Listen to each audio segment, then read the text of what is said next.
did President Trump jump the gun? That both parties were probably not completely on board with the ceasefire, and he in his trademark style and bluster went ahead and declared it to the world. Because the Iranians came and said, we are shocked, we don't know what the ceasefire is about. But then they reversed that and they said that they would be reversing at 4 a.m. local time. I think that President Trump was very clear in his statement that there was a phased ceasefire.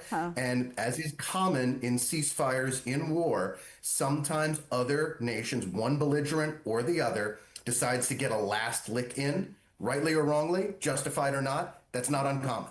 And as of right now, we're seeing that the ceasefire is holding and it's going to hold. President Trump is committed to this peace. He has the cards in this situation, and he's willing, ready, and able to force both sides back to the table. How do we make this ceasefire into a lasting peace? Let's go back to the negotiating table. Let's get the Iranians back to the negotiating table. Let's include the Israelis in there, because that's where true peace is made, at the negotiating table. Okay.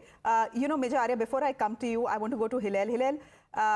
Hillel, I ask you this question partly in jest, but our neighbor, our rather troublesome neighbor, Pakistan, has nominated President Trump for the Nobel Peace Prize. Is Israel going to go in there and say, us too, take our nomination as well? We think he deserves the Nobel Peace Prize?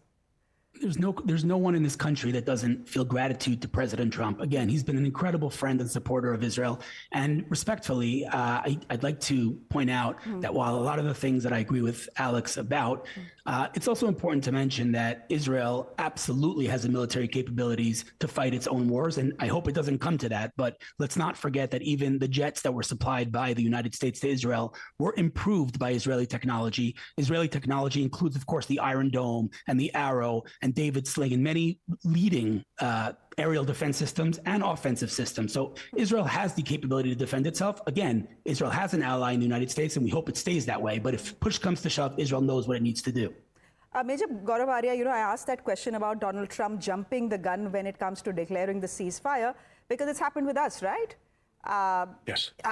He said, I'm the one who's the peacemaker. I'm the one who ensured that two nuclear-armed powers don't go at each other and fire off those nukes. I'm the one who made the ceasefire between India and Pakistan. And, well, India's stand always has been, no, he had nothing to do with it. No, absolutely. And I think India's stand is absolutely correct. And we don't think that President Trump had anything to do with it, because our own Prime Minister has, very categorically stated it. Mr. Vikram Misri, the Foreign Secretary, went on air and said that this is what the Prime Minister actually communicated on a telephonic conversation to President Donald Trump, saying that no, you had nothing to do with the ceasefire, and B, there was no trade carrot that was dangled.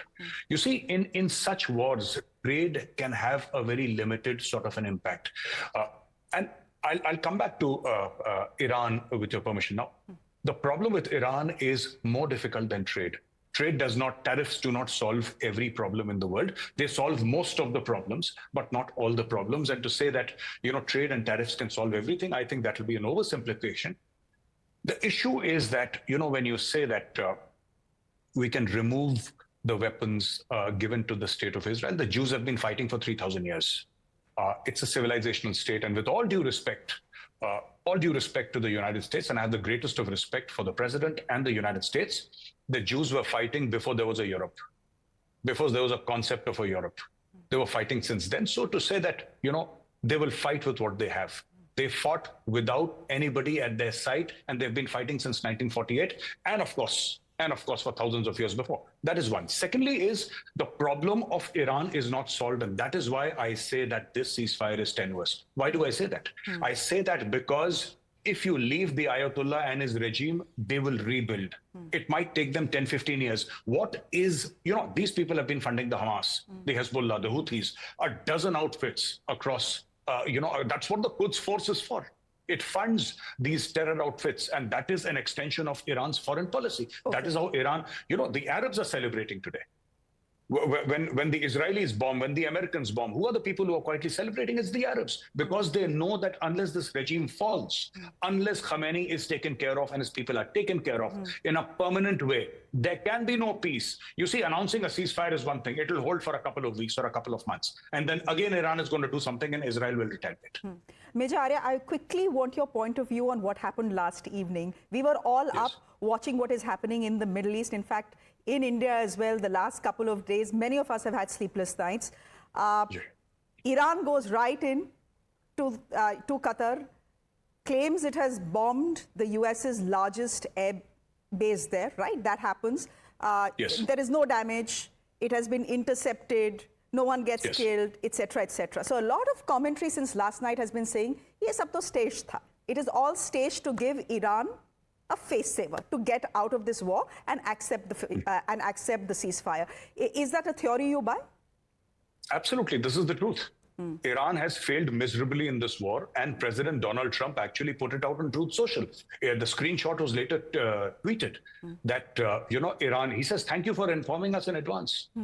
I mean, why would you inform the enemy in advance that you're attacking? President Trump actually thanked Iran for informing everybody in advance. And he said, now enough is enough. Stop this war. I want this war to stop.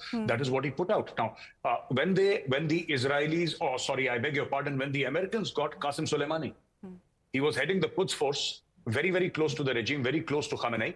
When they killed him outside the Baghdad airport a few years back, this is exactly what Iran did. They again attacked the US base. But nobody was hurt. Not a scratch. Not a scratch. So you convey in advance. This is a face saver for the people of Iran, and this is a face saver for the Muslim street. You see, the leaders of the Muslim countries think in one direction, and the people that they represent or claim to represent think in another direction. And this is a face saver that, we have hit back the United States of America.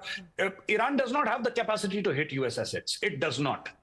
Like my friend from the US very rightly said, if one, God forbid, one US serviceman gets killed, all it takes for President Trump is to pick up the phone, and Iran will be in the past tense. Sure. Okay, let's just all hope it's going to be a quiet night in the Middle East and all of us can get some sleep. Thank you very much, Major Gaurav Arya, for joining us. Good to have you on the show. Hilal Ful, thank you very much for joining us. And Alex Zadan, thank you very much for being with us on the show. On that note, ladies and gentlemen, I'm slipping into a quick break. There's much more news on the other side. Do stay with us.